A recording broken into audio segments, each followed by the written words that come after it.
Qur'an, chapter 60, Surah Al-Mumtahanah by Sayyid Qutb. Translation by Muhammad Al-Amrani. In the name of God, the most compassionate, the most merciful, O you who have attained to faith. Do not take my enemies and your enemies as allies, offering them affection, even though they have rejected the truth that has come to you, and have expelled the messenger and yourselves because you believe in God, your sustainer. If you have truly gone forth to strive in my cause and to seek my good pleasure, how can you secretly show them affection? Yet I know all that you conceal and all that you reveal, and whoever among you does this has truly strayed from the path of righteousness. If they gain mastery over you, they will become your enemies, and they will stretch out their hands and their tongues toward you with evil intent, and they would wish that you could disbelieve. Neither your kinship ties nor your children will benefit you on the day of resurrection. He will judge between you, and God is all-seeing of what you do. Indeed, there is for you an excellent example in Abraham and those with him when they said to their people, "We disavow you and all that you worship besides God.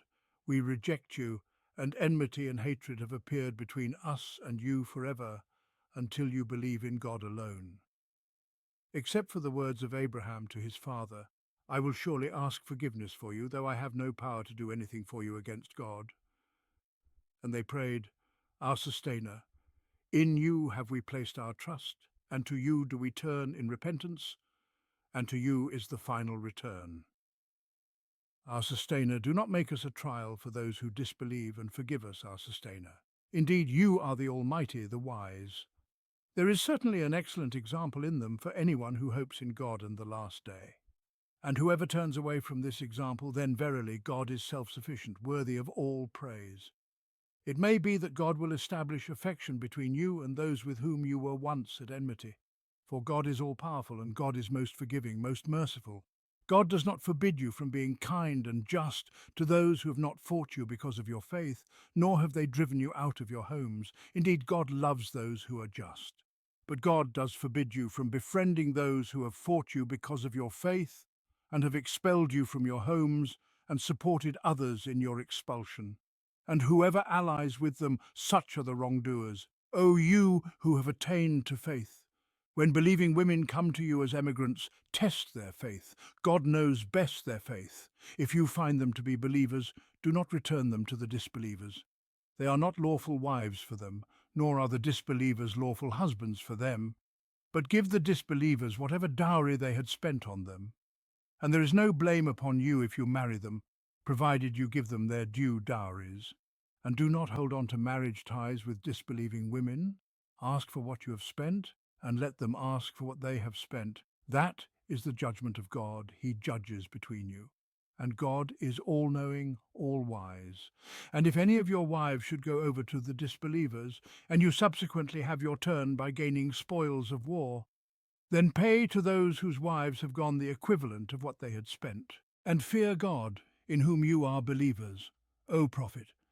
When believing women come to you, pledging to you that they will not associate anything with God, nor will they steal, nor will they commit illicit sexual acts, nor will they kill their children, nor will they bring forth any slander that they have fabricated between their hands and feet, nor will they disobey you in what is right, then accept their pledge and seek God's forgiveness for them.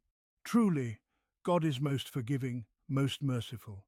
O you who have attained to faith! Do not take as allies a people upon whom is God's wrath. They have despaired of the hereafter, just as the disbelievers have despaired of those buried in graves. This chapter is but one link in the long chain of spiritual education and social organization. A chapter in the process of building a state within the Muslim community in Medina. It is a step in that long process, or rather part of the divine method chosen for the Muslim community, which God has entrusted with the establishment of His way of life for humanity, a way that He desires to manifest on earth in a practical, tangible form, so that it may become a system with clear boundaries and distinctive features, which humanity sometimes reaches and sometimes falls short of, but always strives to attain. And there shall always remain before humankind a living example of this divine system, realized once in this world, to which it may look as a beacon. As we mentioned at the outset of this section, this required a long process of preparation, step by step. The events that occurred around this community, or that were related to it, were part of this preparation, events foreseen in God's eternal knowledge, serving as the material for another stage of explanation, clarification, commentary and guidance. In the midst of these events, and within the ever-flowing stream of life, the process of building the chosen souls to fulfill this divine path on earth was completed. There was no isolation from life except in terms of the new creed, which was to remain untainted by any foreign elements during the spiritual formation of this community. The continuous education was always directed toward establishing this distinct, pure creed, which was isolated by its essence and nature from all the prevailing concepts of the world at that time, and especially in Arabia. As for the people within whom this distinct concept was being formed, they were not isolated from the realities of life and the turbulence of events. Rather, they were being moulded in the furnace of daily happenings time and again, and reshaped over and over again under varying influences. For God, who created these souls, knew that they do not all respond, adapt, and settle into what they are shaped by from the very first touch. He knew that the residues of the past, the pulls of natural inclinations, human weakness, the pressures of reality, and the dominance of habit and custom could all be powerful obstacles that might time after time overcome the forces of education and guidance. These obstacles required repeated reminders and continuous reshaping. Thus, events unfolded according to God's decree, and with them came repeated admonition, warnings based on those events, and guidance illuminated by them time after time. And the messenger of God, peace and blessings be upon him, stood in constant vigilance and divine inspiration, seizing upon events and situations at every opportunity, using them with profound wisdom to build these souls. Revelation and divine guidance supported him and directed him, until that chosen community was fashioned under the watchful care of God, by God's grace, at the hands of the messenger of God. This chapter is part of that long process of preparation, aimed, along with other passages on similar themes, at establishing a purely God-centered world in the conscience of the Muslim. A world whose axis is faith in God alone, binding the believers to this axis alone with an unbreakable bond, purging their souls of all other forms of attachment, whether to tribe, race, land, clan, or kinship, and replacing all of these with a single bond, the bond of faith in God and standing under the banner of God as part of the party of God. The world that Islam envisions is a divinely oriented human world, divinely oriented in the sense that it draws all its principles from God's guidance and judgment and directs all its actions and feelings toward God. Human, in the sense that it encompasses all of humanity within the fold of faith, dissolving the barriers of race, homeland, language and lineage, and all other distinctions between people save for the distinction of belief. This is the lofty world worthy of a human being honoured by God, a being that contains within itself a breath of God's Spirit. But the establishment of such a world faces many obstacles, obstacles that existed in the Arab environment and persist in the world to this day. These include tribalism, clan loyalty, racial pride, and attachment to land. Other obstacles arise from the desires of souls and the whims of hearts. Greed, selfishness, love of personal gain, pride, and the hidden complexities of human nature, along with countless other inclinations lodged deep within the human breast. Islam had to confront all of this within the community it was preparing to implement God's method on earth in a practical, tangible form. This chapter is one link in the chain of that long treatment. Some of the emigrants who had left behind their homes, wealth and families for the sake of their faith still felt a lingering attachment to some of those they had left behind in Makkah, children, wives and close relatives. Despite all the hardship and persecution they had endured at the hands of the Quraysh, some souls still wished for reconciliation and kindness between them and their people in Makkah, hoping that the harsh hostility that forced them to fight their own kin would come to an end and that the bonds of kinship could be restored. But God wanted to purify these souls, to free them from all these ties, and to devote them entirely to His faith. his cause, and his way. He, glorified be he, knew the heavy pressure weighing upon them from their natural inclinations and the residues of ignorance. After all, the Arabs were by nature the most fiercely tribal people, deeply attached to their clans and families. So he took them through a gradual and patient process of treatment, using events and commentary on those events, so that the treatment would take place in the theatre of real life, and the forging would occur while the iron was hot. The historical accounts mention a specific incident for which the beginning of this chapter was revealed. These accounts may be accurate regarding the immediate cause of revelation, but the scope of the Quranic texts always extends beyond the immediate events. It is said that the incident involved Hatib ibn Abi Balta'a, a man from among the emigrants and one of the participants at Badr. He had family and wealth in Makkah, but he was not of Quraysh itself. He was an ally of Uthman. When the messenger of God, peace and blessings be upon him, decided to conquer Makkah after the Quraysh had broken the Treaty of Hudaybiyah, he commanded the Muslims to prepare for battle and prayed, "O God, conceal our plans from them." The messenger of God, peace and blessings be upon him, also informed a group of his companions of his intention, among them Hatib. Hatib then wrote a letter and sent it with a woman who was a polytheist. Some accounts say she was from Muzayna, who had come to Medina seeking aid. The letter informed the people of Makkah about the intended attack, in the hope of gaining some favour with them as a means to protect his family and property there. But God revealed the matter to his messenger in response to his prayer, and in accordance with his decree that Makkah should be conquered. The Prophet, peace and blessings be upon him, sent horsemen in pursuit of the woman, and they took the letter from her. In the collections of Al-Bukhari and Muslim, it is reported that Ali, may God be pleased with him, narrated that the Prophet, peace and blessings be upon him, sent him, along with Al-Zubair and Al-Miqdad, all of whom were horsemen, saying to them, "Go to the garden of Kakh, for there is a woman carrying a letter from Hatib to the polytheists." They caught up with her as she was travelling on a camel, just as the Prophet, peace and blessings be upon him, had said. They said to her, "Hand over the letter." She replied, "I have no letter." So they made her dismount and searched her belongings, but found nothing. They said, "The messenger of God does not lie. You will either produce the letter, or we will strip you." When she saw that they were serious, she reached into her garment, which was tied around her waist, and took out the letter. They brought it to the Prophet, peace and blessings be upon him, who asked Hatib, "What made you do this?" Hatib said, "By God, I am a believer in God and his messenger. I only wanted to secure some favour from them to protect my family and wealth, as I have no clan in Makkah to protect my interests, unlike the others who have protection from their tribes." The Prophet, peace and blessings be upon him, said, "He has spoken the truth. Say nothing but good about him." But Umar, may God be pleased with him, said, "O messenger of God, he has betrayed God, his messenger and the believers. Let me strike off his head." But the Prophet, peace and blessings be upon him, said, "Is he not one of those who fought at Badr?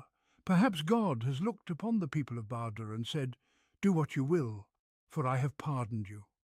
At this, Umar wept and said, "God and his messenger know best." Al-Bukhari adds in his collection that the verse, "O you who have attained to faith, do not take my enemies and your enemies as allies," was revealed in this context. According to other accounts, those sent to retrieve the letter were Ali, Al-Zubair, and Al-Miqdad. Reflecting for a moment on this incident and what transpired around it brings us deeper into the shades of the Qur'an and the process of education through events, guidance, and the commentary provided by the Messenger of God, peace and blessings be upon him, the great leader and educator.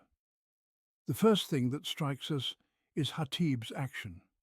He was a Muslim who had emigrated, and he was one of those to whom the Prophet, peace and blessings be upon him, had entrusted the secret of the campaign.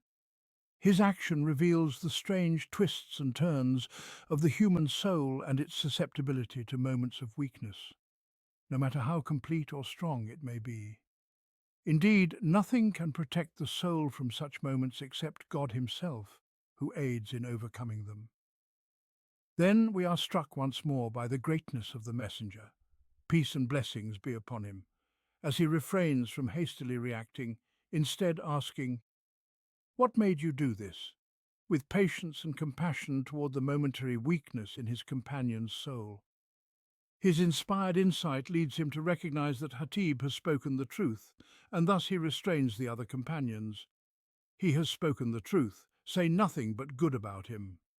In this way he helps Hatib rise from his fall without pursuing him for his mistake, nor allowing anyone else to do so. Meanwhile, we see the firm and resolute faith of Umar as he reacts with intensity. He has betrayed God, his messenger, and the believers. Let me strike off his head. Umar, may God be pleased with him, was focusing on the mistake itself, and his deep sense of faith and commitment surged within him. But the messenger of God, peace and blessings be upon him, looked at the mistake through his broad understanding of the human soul, seeing it from all perspectives, with the noble and inspired compassion that comes from comprehensive knowledge. This is the attitude of a gracious and caring teacher who considers all the circumstances and conditions. Finally, we pause to reflect on Hatib's words, uttered in his moment of weakness, yet expressing a profoundly correct understanding of God's will and the earthly causes. He says, "I only wanted to secure some favor from them to protect my family and wealth." Here, he acknowledges that it is God who provides protection, and that the favor he sought from the Quraysh would not protect him by itself. Rather, it is God who protects through such means. He confirms this understanding later in his explanation when he says, "None of your other companions is in the same position as me, for they all have clans in Makkah that God uses to protect their families and wealth." In his mind, God is ever present, and it is God who provides protection, not the clan itself. Rather, the clan is merely the means through which God acts. It is likely that the prophet's inspired sense took into account this correct and living understanding in Hatib's words, and that this was one of the reasons for his statement, "He has spoken the truth, say nothing but good." And in the end, man stands before the decree of God in this event, that Hatib was among the few to whom the messenger of God, peace and blessings be upon him, entrusted the secret of the campaign, and that in a moment of human weakness he faltered despite being one of the chosen few. Yet God's will was that no harm would come to the Muslims from this brief moment of weakness. It was as if the only purpose was to expose this weakness and then heal it. There was no reproach from those to whom the secret had not been entrusted. No one said, "Look, one of those entrusted with the secret has betrayed it. Had we been entrusted, we would not have broken faith." None of this occurred, which testifies to the Muslims' respect for their leadership, their humility in how they viewed themselves, and their reflection upon what happened to their brother. The incident is well attested in narrations. As for the revelation of these verses in connection with it, it is one of the reports found in Al-Bukhari. We do not doubt the authenticity of this report, but as we have said, the meaning of the Quranic text has a broader scope and addresses a more expansive psychological state than just the incident of Hatib, even though the narrations confirm that the verses were revealed on that occasion. This is the style of the Qur'an, addressing specific events while at the same time conveying universal truths.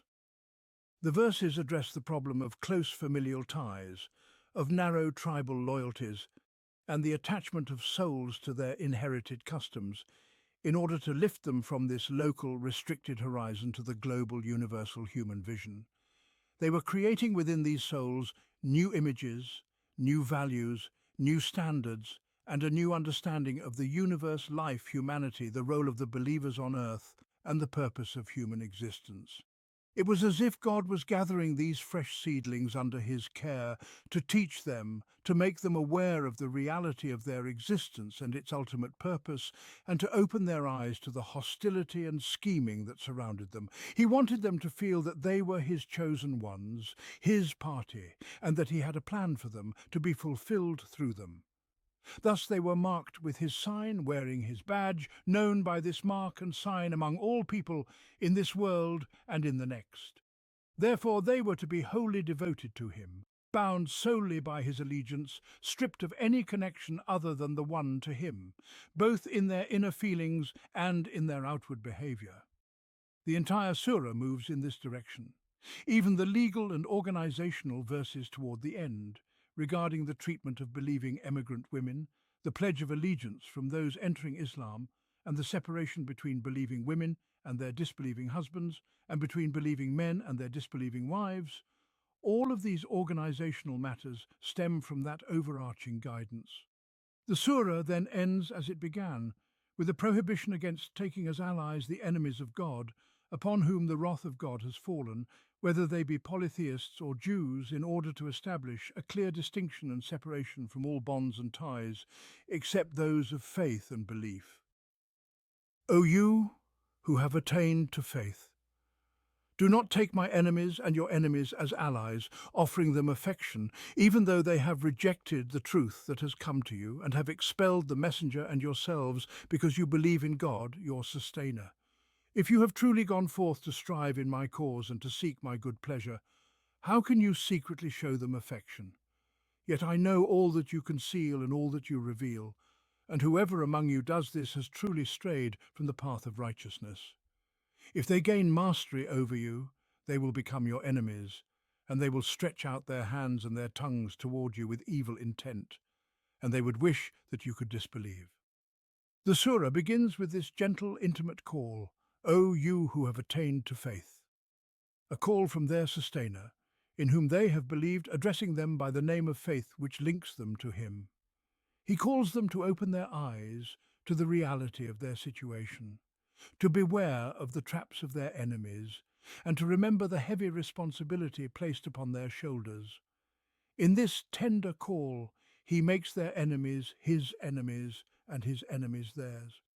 Do not take my enemies and your enemies as allies, offering them affection. This evokes in them the feeling that they belong to him and that they are bound to him. Whoever is their enemy is his enemy. They are his people, affiliated with him, bearing his banner on this earth. They are his friends and his beloved ones. Thus it is not fitting for them to extend affection to his enemies and theirs. He reminds them of the crimes of these enemies against them, their religion and their messenger, and their persecution of all of this with tyranny and injustice. They have rejected the truth that has come to you and have expelled the messenger and yourselves because you believe in God, your sustainer.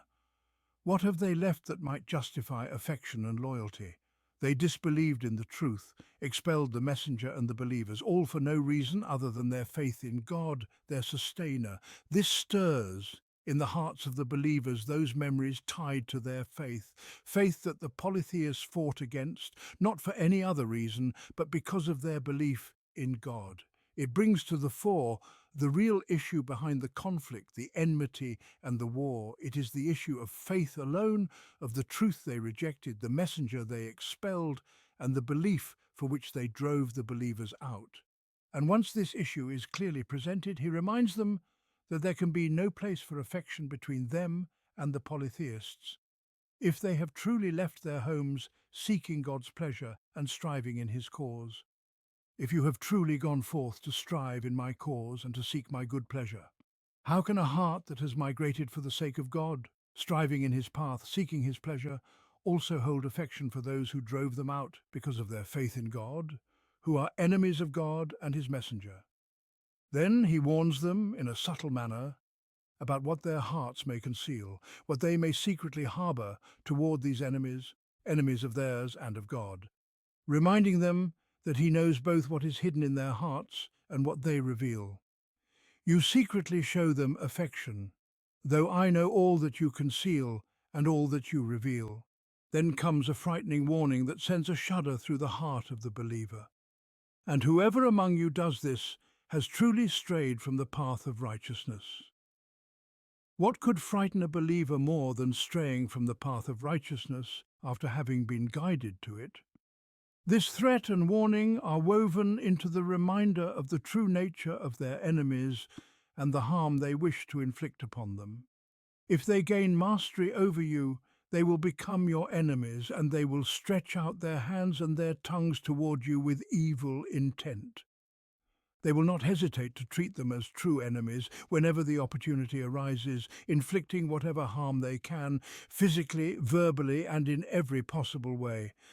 But worse than all of this, and they would wish that you could disbelieve. To the believer, this is worse than any harm, worse than any evil inflicted by hand or tongue. For the one who wishes him to lose the priceless treasure of faith and return to disbelief is a greater enemy than one who merely harms him with hand or tongue. The one who has tasted the sweetness of faith after disbelief, who has been guided by its light after being lost, who lives the life of a believer with its perceptions, insights, feelings, righteous path, and the peace of heart it brings, hates to return to disbelief as much as he hates to be thrown into the fire, or even more so. The enemy of God is the one who wishes to drag him back into the hell of disbelief after he has entered the paradise of faith, to return him to the emptiness of disbelief after he has found fullness in faith. This is why the Qur'an gradually stirs the hearts of the believers against their enemies until it reaches its peak with the words, "And they would wish that you could disbelieve." This is the first round with all its diverse touches. Then follows a second round with a single touch dealing with the emotions of kinship and the deeply rooted bonds of family, which pull at hearts and draw them toward affection, making them forget their duty to stand out clearly for their faith. Neither your kinship ties nor your children will benefit you. On the day of resurrection, he will judge between you, and God sees all that you do. The believer works and hopes for the hereafter. He sows here and awaits the harvest there. A reminder of how all ties of kinship will be severed on the day of resurrection, if they are not bound by faith, makes the believer view these ties in this brief worldly life with less weight, directing him instead to seek the eternal bond that will never be cut, neither in this world nor in the hereafter. Thus, he says to them, neither your kinship ties nor your children will benefit you. This is addressed to those whose hearts long for their families, whose hearts are attached to them, who feel compelled to show affection to the enemies of God and their enemies in order to protect them, just as Hatib did out of concern for his children and wealth, and as others felt thinking about their families left behind in the land of migration. Neither your kinship ties nor your children will benefit you, for on the day of resurrection he will judge between you. The bond that links you will be cut, for it is the bond of faith that matters to God, and without it no other bond remains in his sight. And God sees all that you do. He is fully aware of all outward deeds and the intentions behind them deep within your hearts. Then comes the third round, connecting the believers to the beginnings of this single community, the community of monotheism, this single caravan of faith. Suddenly it stretches out across time, distinguished by faith, disavowing all ties that conflict with the bond of faith. It is the community that extends from Abraham, their first father, and the patriarch of the first pure monotheism. In him there is a model, not just in creed but also in conduct, in the trials he faced with the emotions of kinship and family bonds, until he and those who believed with him were purified of all these ties and devoted themselves solely to their faith. Indeed, there has been for you an excellent example in Abraham and those with him, when they said to their people, "We are free of you and of whatever you worship besides God. We have rejected you, and between us and you there has appeared enmity and hatred forever until you believe in God alone." It is a complete disavowal of their people and their deities. It is disbelief in them and belief in God. It is enmity and hatred that will not cease until they believe in God alone. It is a decisive, final separation, cutting all ties and bonds once the bond of faith is severed. This is the conclusive word for any believer facing a similar trial in any generation. In the decision of Abraham and those with him, there is a model for the believers who come after them until the day of judgment. Some Muslims felt a lingering attachment to Abraham's prayer of forgiveness for his father, even though his father was a polytheist. Their emotions, still connected to their polytheistic relatives, found in this a loophole. But the Qur'an explained the true nature of Abraham's stance when he said to his father, "I will surely ask forgiveness for you." He said this before he realized that his father was determined to remain in shirk. He said it in the hope that his father might come to believe. But when it became clear to him that his father was an enemy of God, he disavowed him, as mentioned in another surah.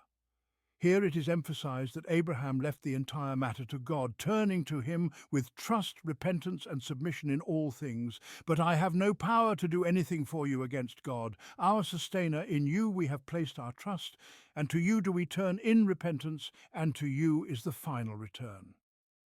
This absolute submission to God is the clear mark of faith in Abraham, highlighted here to direct his descendants, the Muslims, toward it as part of their ongoing education through stories, commentary, and the unveiling of the deep lessons within these narratives in the unique style of the Qur'an.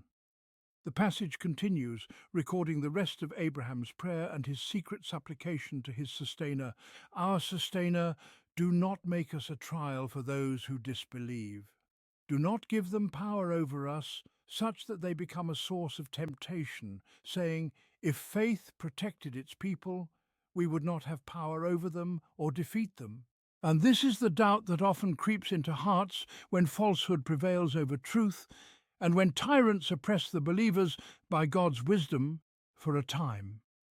The believer endures the trial, but this does not prevent him from praying to God to spare him from tribulations that might become a source of doubt and temptation. The prayer continues, and forgive us. These words are spoken by Abraham, the intimate friend of God, recognizing his human limitations in fully worshipping his sustainer as he deserves, and in his inability to adequately repay God's favors and blessings, or to truly exalt his majesty and greatness. So, he asks for God's forgiveness, setting an example for those with him and for those who come after him. And he concludes his prayer, his repentance, and his seeking of forgiveness by describing his sustainer with the attributes most befitting for such a supplication. Our sustainer, indeed you alone are the Almighty, the wise. The Almighty, capable of all things, the wise whose every decree is permeated with wisdom. At the end of this presentation of Abraham's stance and the stance of those who were with him in Abraham's submission and repentance, the call is reiterated, and the model he set is reasserted, with a fresh touch that reaches the hearts of the believers. Indeed, there is for you a good example in them, for anyone who hopes for God and the last day.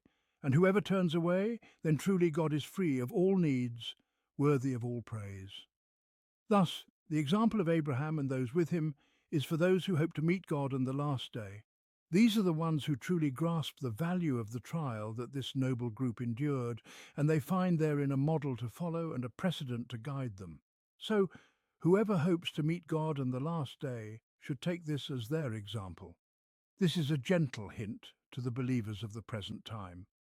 But as for those who wish to turn away from this path, those who wish to deviate from the way of the caravan, to sever themselves from this noble lineage, God has no need of them, for God is free of all needs, worthy of all praise. Thus the journey ends, and the believers return to their long history, their minds filled with memories of their beginnings on this earth. They come to know the trials stored up for them throughout the generations, and they see the ultimate outcome of those who passed through these trials before them. They find a road that has already been paved. They are not the first travellers to walk upon it. The Qur'an reaffirms this understanding and repeats it, so the caravan of believers remains connected. No traveller feels estranged or alone, even if he's the only one of his generation walking this path. And no one finds difficulty in the tasks that others before him have already undertaken on this same road. Then, after this, a soft breeze of hope blows across these hearts, hearts that God knows are filled with longing and a desire for the enmity and estrangement which burdens them with hardship to come to an end. A gentle breeze of hope that those enemies may one day join the banner of Islam, that they may become part of the ranks of the Muslims. This would be the path to the removal of enmity and the establishment of love on a firm foundation. And once again, God lightens their burden, laying down the great Islamic principle regarding international relations between Muslims and others. He restricts estrangement and hostility only to situations of enmity and aggression. But when there is no enmity or aggression, then there is kindness for those who deserve kindness, and fairness and justice in dealings with them. It may well be that God will bring about affection between you and those whom you now hold as enemies. For God is most powerful, and God is most forgiving, most merciful. God does not forbid you from being kind and just to those who have not fought you on account of your faith, nor driven you out of your homes. Indeed, God loves those who are just. God only forbids you from taking as allies those who have fought you on account of your faith, driven you out of your homes, or assisted others in driving you out.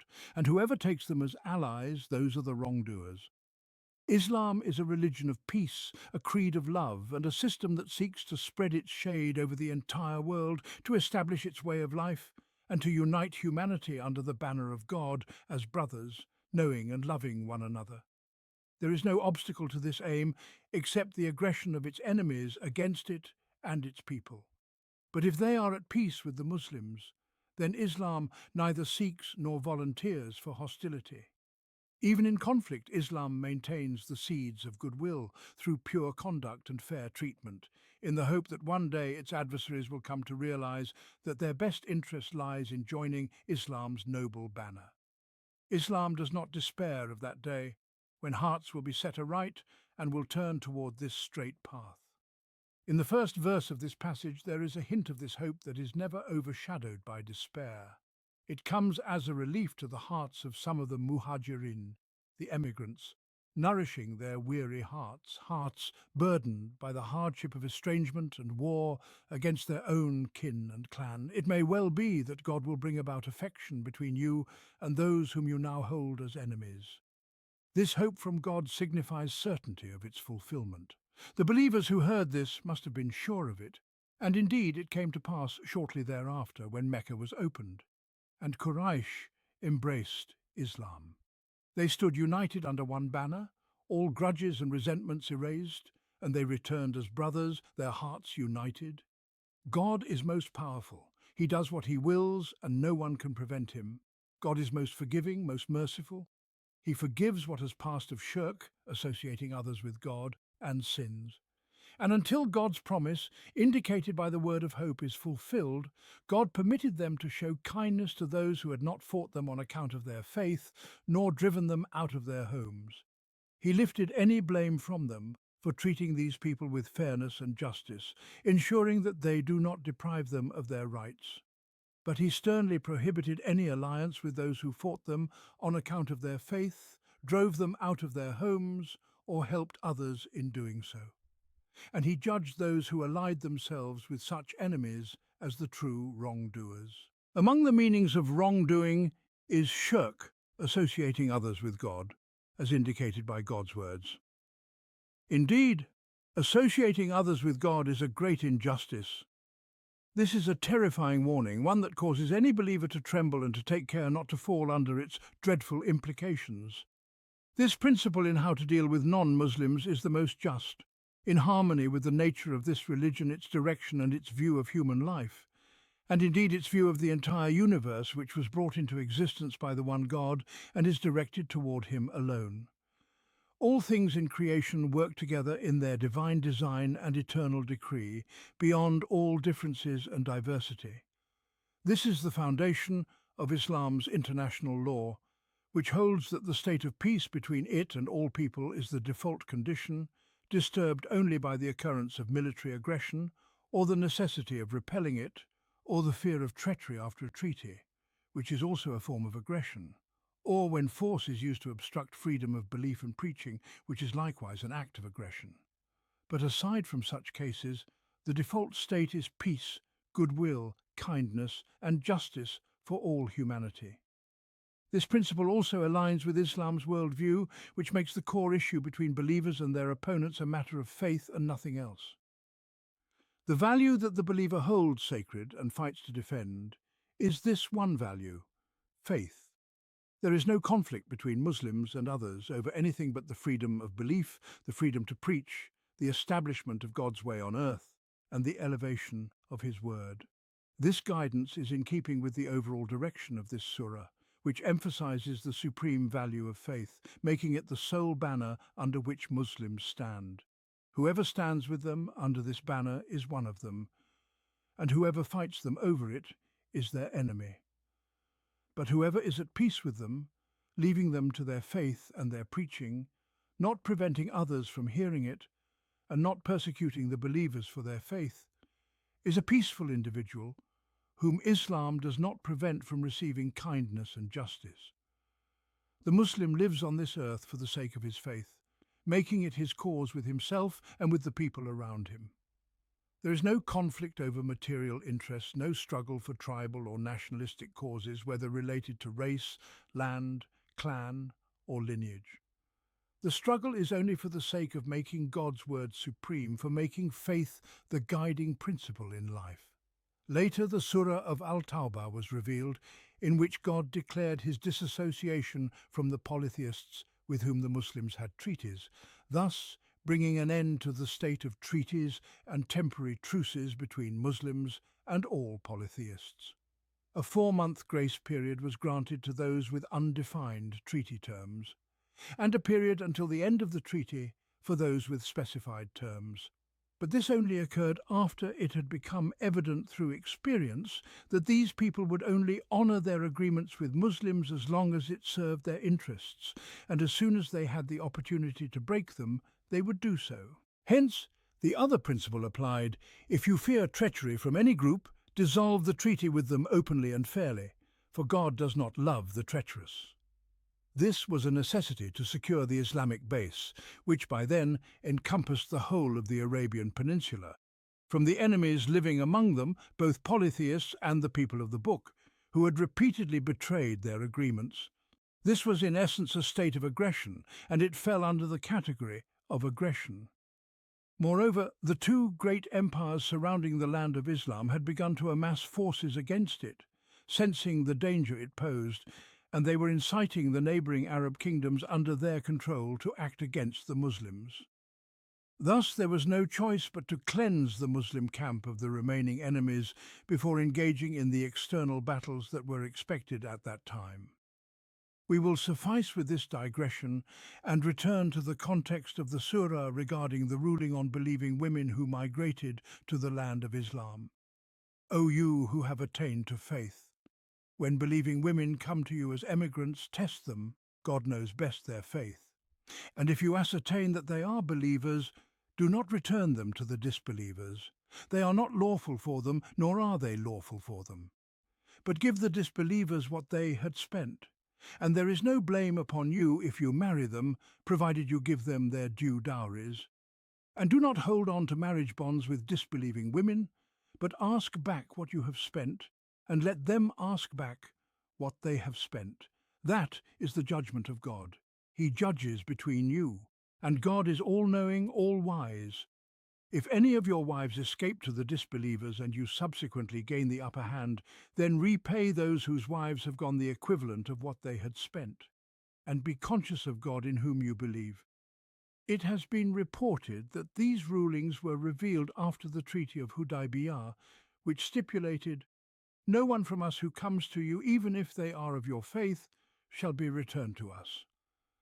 When the Prophet, peace and blessings be upon him, and the Muslims were at the lower part of Hudaybiyah, believing women came to him seeking to emigrate and join the land of Islam in Al-Madinah.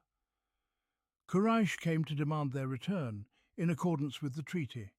It seems that the treaty's wording was not explicit regarding women, so these verses were revealed, prohibiting the return of believing emigrant women to the disbelievers, for fear that they would be persecuted in their faith as they were weak. Along with these verses came rulings for this international situation, establishing the fairest principles, seeking justice in itself, unaffected by the behaviour of the other party, no matter how unjust or excessive. This is Islam's way in all its dealings, internal and external. The first step was to test these emigrant women, to ensure that the reason for their emigration was not personal, neither to escape an unhappy marriage, nor to seek some worldly gain, nor to pursue a love interest in the land of Islam.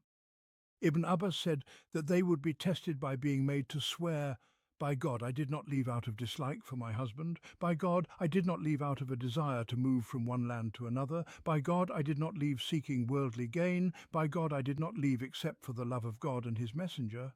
Similarly, Ikrimah reported that they would be asked, "Did nothing bring you here except the love of God and his messenger? Did no love for a man among us bring you here, nor did you flee from your husband?" This was the test, and it relied on their outward statements and their oaths by God. But as for what lies hidden in their hearts, that is for God alone to know. God knows best their faith. If they swore in this manner, then do not return them to the disbelievers. They are not lawful for them, nor are they lawful for them. The first bond, the bond of faith, had been severed, and there remained no other bond that could mend this break.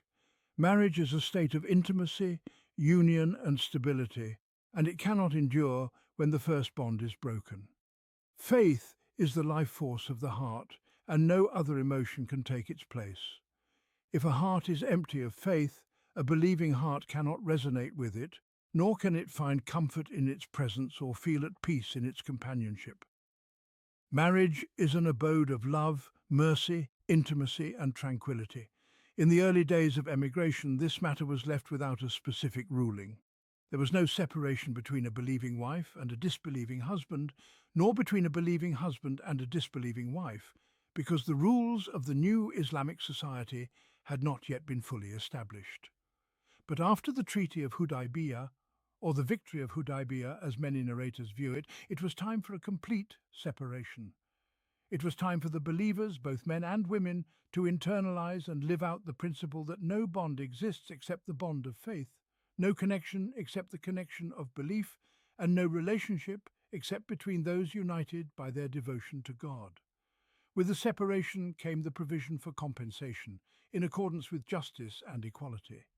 The disbelieving husband was to be compensated for the dowry he had spent on his believing wife, who had left him as recompense for his loss. Similarly, the believing husband was to be compensated for the dowry he had spent on his disbelieving wife, whom he divorced, as recompense for his loss.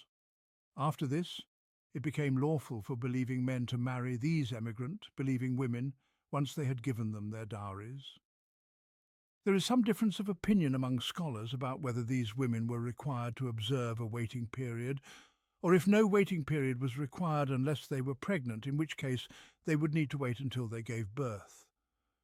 If a waiting period was required, scholars debated whether it was the full waiting period of 3 menstrual cycles, like that of a divorced woman, or simply 1 menstrual cycle to ensure the womb was clear.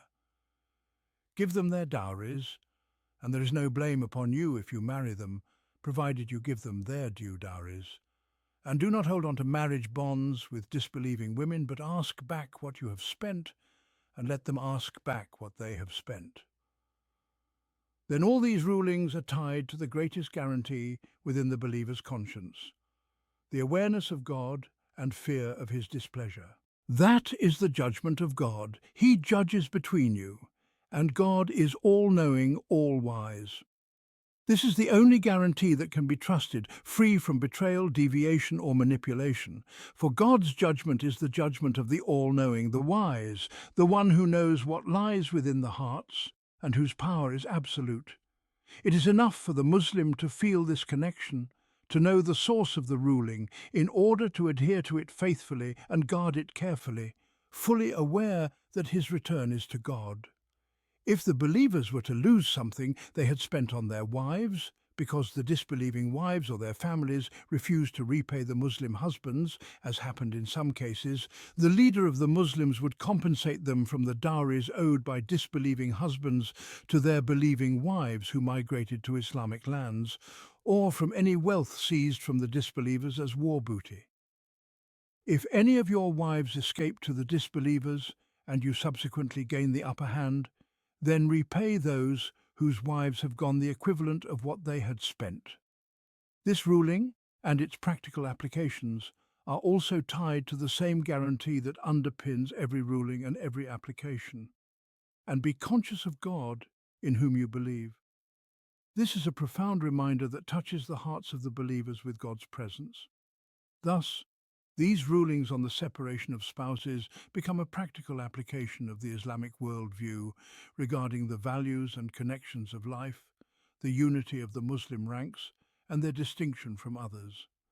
They establish that life itself is built on faith, that all relationships are anchored in belief, and that a human society is to be created in which distinctions of race, colour, language, lineage, and homeland melt away.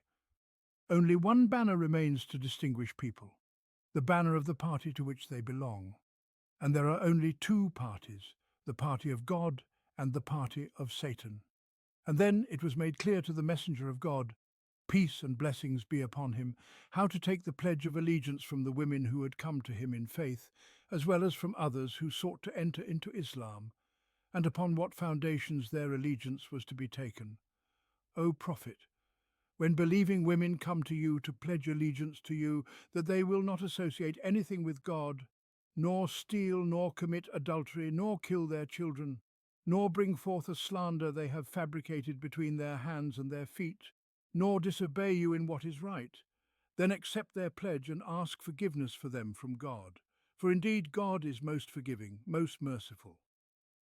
These are the fundamental tenets of faith, and they are also the pillars of this new social order.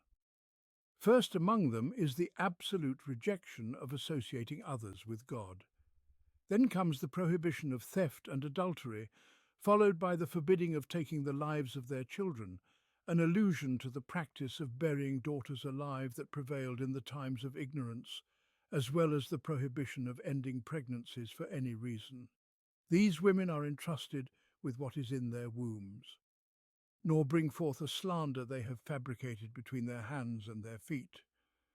Ibn Abbas said, this means they should not attribute to their husbands children that are not theirs.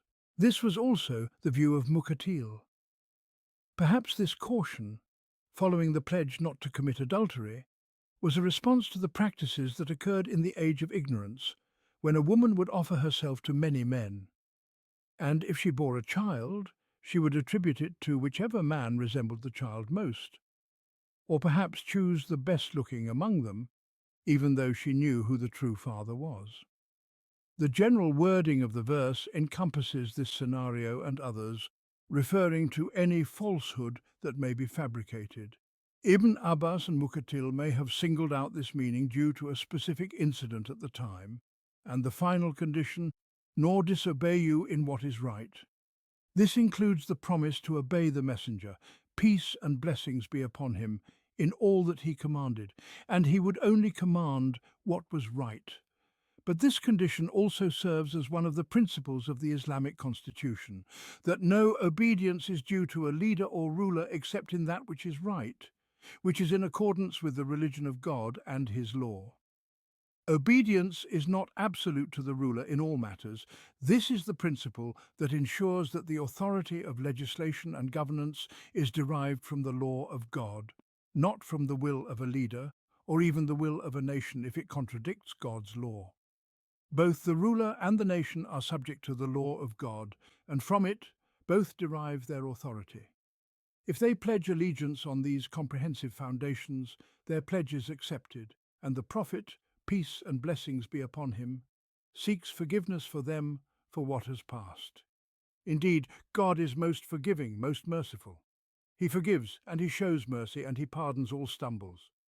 And in conclusion, this broad and encompassing call is heard, O you who have attained to faith, do not ally yourselves with those upon whom God's wrath has descended. They have despaired of the hereafter, just as the disbelievers have despaired of those in their graves. It is a stirring call to those who have believed, addressing them by the very quality that sets them apart from all other peoples, connecting them to God and separating them from the enemies of God. Some narrations suggest that the people upon whom God's wrath has descended refers to the Jews, based on how they are described with this attribute in other parts of the Qur'an. But this does not preclude the generality of the text, which can encompass Jews, polytheists, who are mentioned throughout the Surah, and all the enemies of God. All of them are under God's wrath, and all of them are hopeless of the hereafter. They have no hope in it, nor do they count on it, just as the disbelievers despair of those buried in their graves, believing that their matter is finished, and that there is no resurrection or reckoning for them. This call is the culmination of all the rhythms and themes of the surah. It closes the surah in the same tone with which it opened, leaving this final resonance echoing in the hearts just as it began with a similar call.